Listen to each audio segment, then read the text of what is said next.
Assalamualaikum warahmatullahi wabarakatuh. Bismillahirrahmanirrahim. Asyhadu an la ilaha illallah wa asyhadu anna Muhammadar Rasulullah. Allahumma salli ala sayyidina Muhammad wa ala ali sayyidina Muhammad. Rabbis rahli sadri wa yassirli amri wahlul 'uqdatam min lisani yafqahu qawli amin. Bismillahirrahmanirrahim. Salam santunku, salam ta'zimku selalu buat para sahabat-sahabatku tercinta dimanapun Anda berada, baik yang ada di dalam ataupun yang ada di luar negeri. Semoga kita semua senantiasa mendapatkan nikmat Allah, senantiasa mendapatkan mutiara dari Allah Subhanahu wa taala. Amin ya rabbal alamin. Bismillahirrahmanirrahim. Kajian kali ini yakni menyelami Sang Pencipta. Bagaimanakah cara menyelami Sang Pencipta? Selama ini kita bersama para sahabat-sahabat menyimak paparan-paparan uripe Allah, seolah-olah sudah memahaminya, seolah-olah sudah mengerti apa yang dipaparkan selama ini. Akan tetapi kebanyakan kita masih berenang-renang di permukaan samudera yang luas. Kita bingung mau menyelam, ambil permatanya, mau nyelam takut mati. Di mana mutiaranya tidak bisa kita capai. Maka dari itu cara menyelami Sang Pencipta, marilah kita buka di surat Al-Alaq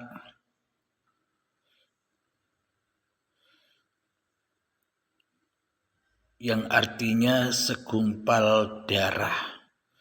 Mari kita simak bersama-sama, buka Al-Qur'annya. Bismillahirrahmanirrahim. Iqra' bismi rabbikal ladzi khalaq.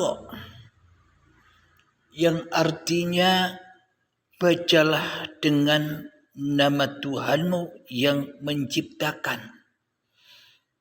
Jadi yang di sini yang dimaksud bukan menyebut namanya Allah. Untuk mengenal Allah tidak cukup hanya untuk menyebut-nyebut saja. Menyebut-nyebut tanpa kita mengenal siapa yang disebut, maka kita tak akan pernah mengenal Sang Pencipta. Jadi yang dimaksud menyebut di sini, masuklah ke dalam dirimu. Masuklah, tenggelamkanlah dirimu di dalam dirimu. Maknanya kita menyadari, maknanya kita memahami keberadaan kita, kehidupan kita, kewujudan kita bermula dari mana, dari siapa kita berada di dunia ini, dari siapa kita diwujudkan, dari siapa kita dihidupkan selama ini. Itu yang harus kita baca, kita selami di dalam diri, kita hayati di dalam diri, agar kita bisa menemui Sang Pencipta. Mari kita lanjutkan ayatnya. Khalaqal insana min 'alaq. Dia telah menciptakan manusia dari segumpal darah. Iqra wa rabbukal akram. Bacalah dan Tuhanmulah yang maha mulia. Bacalah dan Tuhanmulah yang maha mulia. Maknanya ketika kita sudah bisa membaca Sang Pencipta, maka kita akan ketemu wujud Sang Pencipta itu sendiri, yakni ketemu dengan wujud yang menciptakan kita, wujud yang menciptakan segala sesuatu yang kita lakukan, wujud yang telah menciptakan segala sesuatu yang kita lihat, wujud yang menciptakan segala sesuatu yang kita dengar, wujud segala sesuatu yang bisa kita rasakan di dalam hati kita bila kita sudah bertemu yang maha mulia. Akan tetapi bila kita belum bertemu yang maha mulia, maka kita takkan pernah bisa memuliakan Tuhan Sang Pencipta diri kita, melainkan kita hanyalah memuliakan iblis dan setan, hanyalah memuliakan hawa nafsu kita sendiri, hanyalah memuliakan nama Abdul Halimnya yang ada di lubuk hatinya selama ini. Bila kita sudah bertemu, bila kita sudah menghadap yang maha mulia dengan melunturkan, dengan melengsarkan, dengan melepas kewujudan diri manusia kita, melepas kehidupan diri manusia kita lewat pintu baiat, maka manusia akan kembali kepada yang maha mulia. Marilah kita lanjutkan. Alladzi 'allama bil qalam, yang mengajar manusia dengan pena.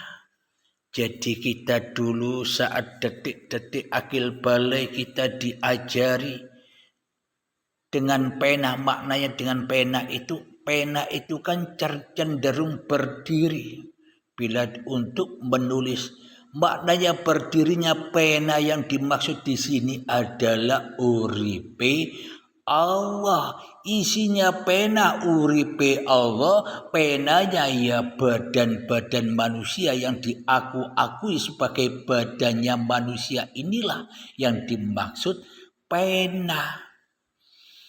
Dulu kita masih kecil diajarkan nama-nama benda, nama sendok, garpu, piring, nama pensil, buku, papan tulis, dan sebagainya. Kita diajari nama-nama itu oleh hidup yang kelihatannya hidup diri manusianya. Itulah makna Allah mengajarkan manusia dengan pena.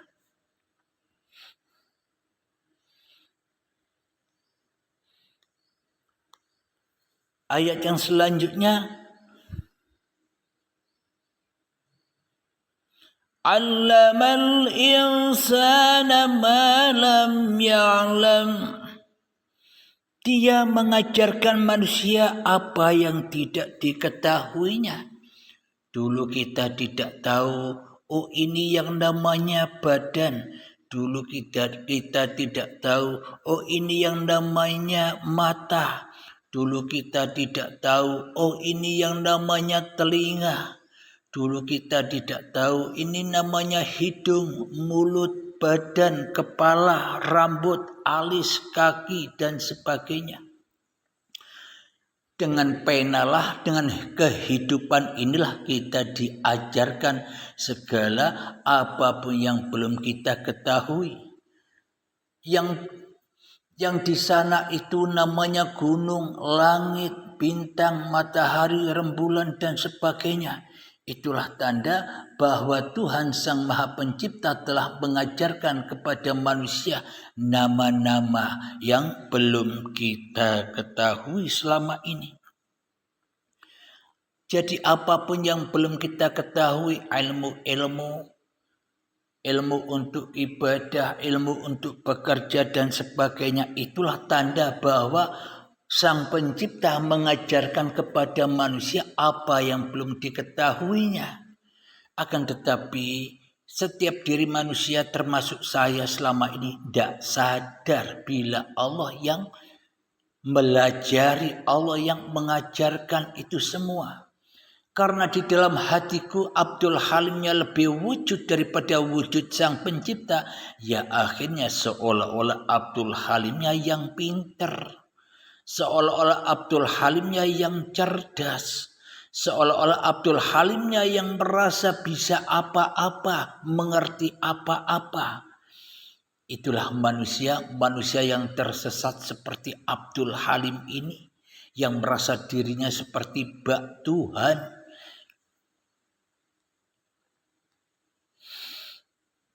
Ayat yang ke-6 Al-Alaq, kalla innal insana layatgha.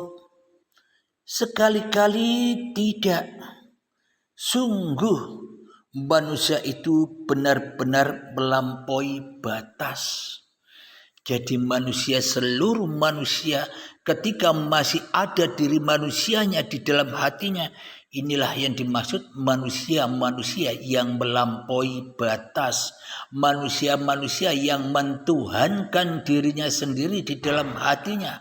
Manusia-manusia yang merasa wujud sendiri di dalam hatinya. Manusia-manusia yang merasa hidup sendiri di dalam hatinya. Manusia-manusia yang merasa berkuasa sendiri, pintar sendiri, cerdas sendiri di dalam hatinya. Inilah orang-orang yang melampaui batas, termasuk Abdul Halim ini. Sama Anda dan kita semua sama. Karena yang dibacakan ini adalah manusia-manusia yang tersesat, yang dikirimi surat oleh Allah. Bila manusia sudah tak tersesat lagi, maka manusianya sudah tak butuh surat lagi, wong sudah kembali kepada Tuhannya. Bagi manusia yang belum kembali kepada Tuhannya, ia disurati terus oleh Tuhannya lewat firman-firmannya. Ar-ra'ahu istaghna.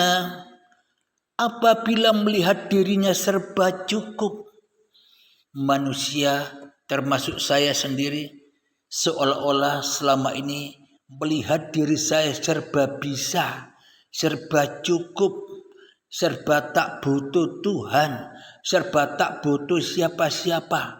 Karena kita merasa diri kita bisa melakukan sendiri dengan kekuatan diri kita sendiri.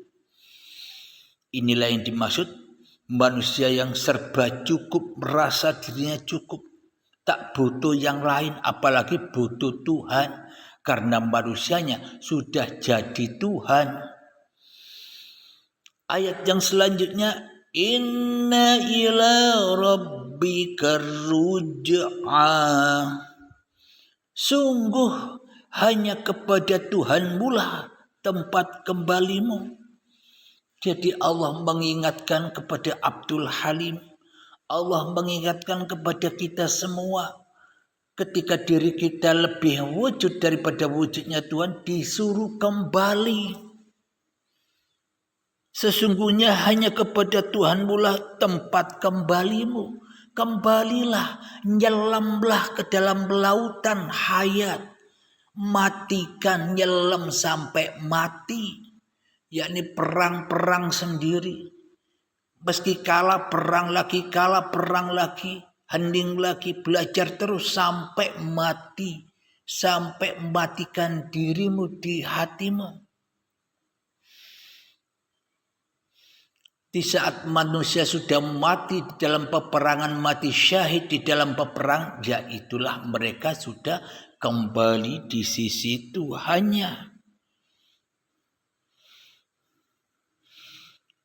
Lanjutan ayat yang ke-9, ara'aitalladzi yanha. Bagaimana pendapatmu tentang orang yang melarang? Bagaimana pendapatmu tentang orang yang melarang? Melarang apa? Melarang kembali kepada Tuhan. Abadan idza shalla. Seorang hamba ketika dia melaksanakan sholat, banyak orang-orang yang berpendapat jangan belajar tasawuf, jangan belajar hakikat, jangan belajar makrifat, jangan belajar tauhid, karena itu semua jalan kesesatan. Padahal jalan itu semua jalan agar supaya manusia bisa sholat, maknanya bisa ingat kepada Tuhannya dimanapun ia berada. Padahal sholat yang dimaksud sholat di sisi Allah itu ingatnya dirimu bahwa dirimu tak ada. Ingatnya dirimu bahwa dirimu tak wujud. Ingatnya dirimu bahwa dirimu tak hidup. Itulah sholat di sisi Allah. Bukan sholat-sholat yang jungkir balik itu tanpa kenal dengan siapa yang dituju. Inilah orang-orang yang melarang manusia untuk sholat. Orang-orang yang melarang manusia kembali kepada Tuhan. Coba kita rasakan ketika kita sholat selama ini. Kita kembali atau tidak kepada Tuhan. Malah kita lebih jauh dan jauh dari Tuhan itu sendiri. Malah kita keliling dunia di dalam sholat. Malah kita bertemu dunia di dalam sholat. Malah kita cinta-cintaan dengan dunia di dalam sholat. Apakah itu sholat? Bukan bro, itu maksiat di sisi Allah karena tidak sholat. Maknanya tidak sholat, ingatnya bukan kepada Allah, tapi kepada selain Allah. Itu yang dimaksud tidak sholat. Pura-pura sholat, keburukan dibungkus dengan kebaikan, kemaksiatan dibungkus dengan ketaatan. Hanya diri manusianya sendiri yang tahu. Hanya diri Anda yang tahu. Diri Anda lah yang bisa menilai diri Anda sendiri. Saya tidak bisa menilai Anda. Hanya Anda sendiri yang bisa menilai diri Anda sendiri.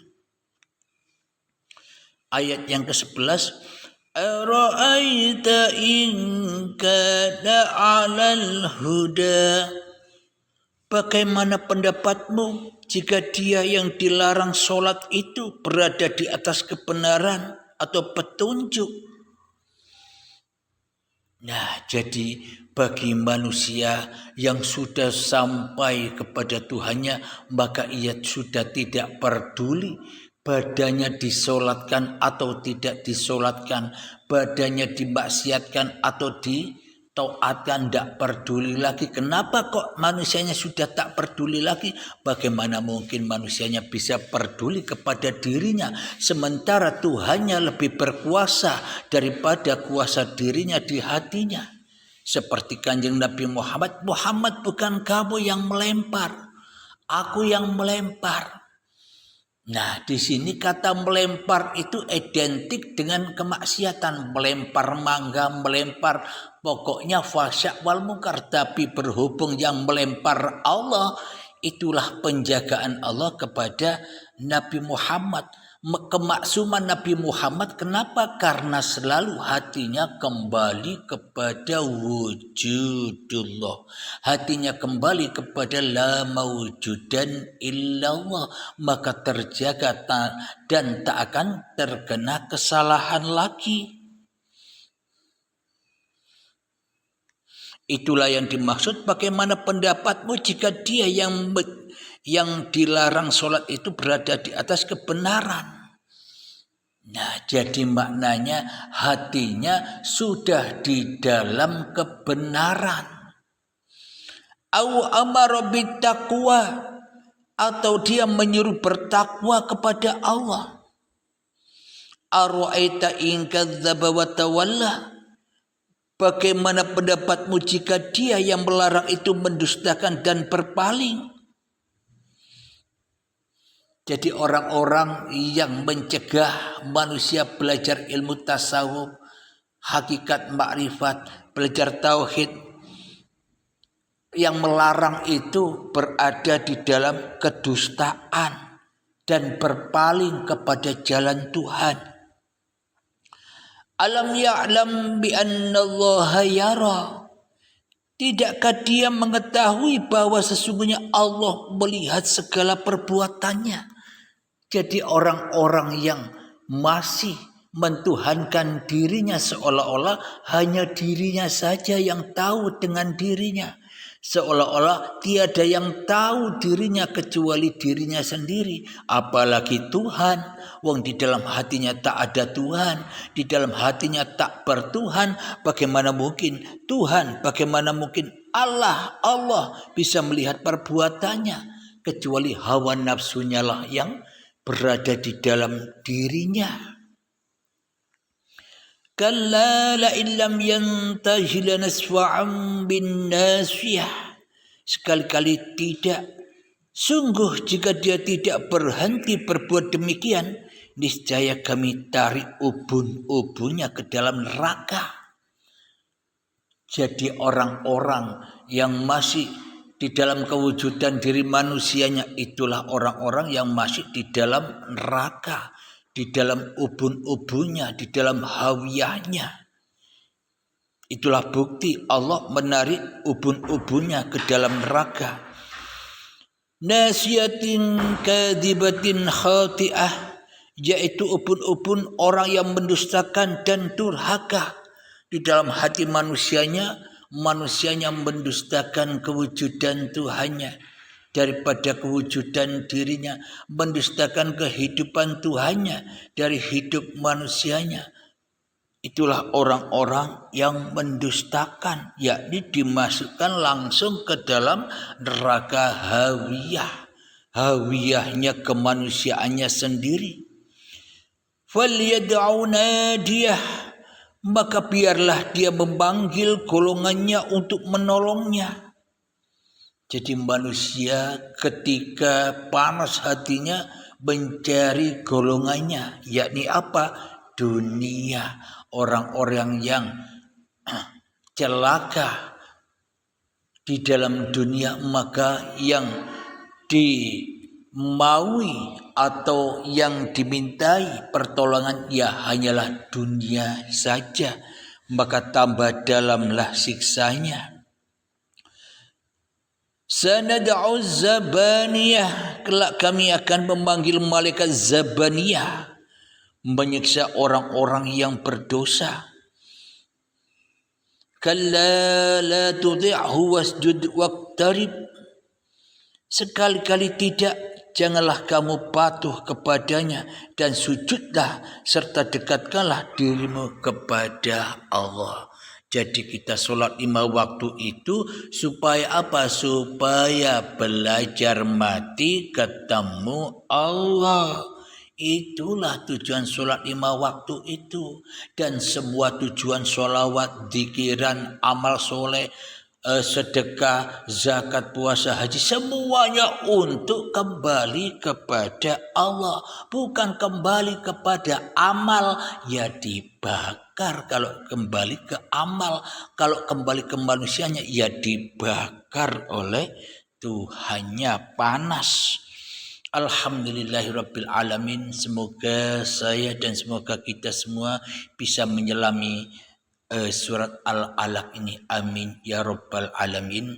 Akhir kalam. Assalamualaikum warahmatullahi wabarakatuh.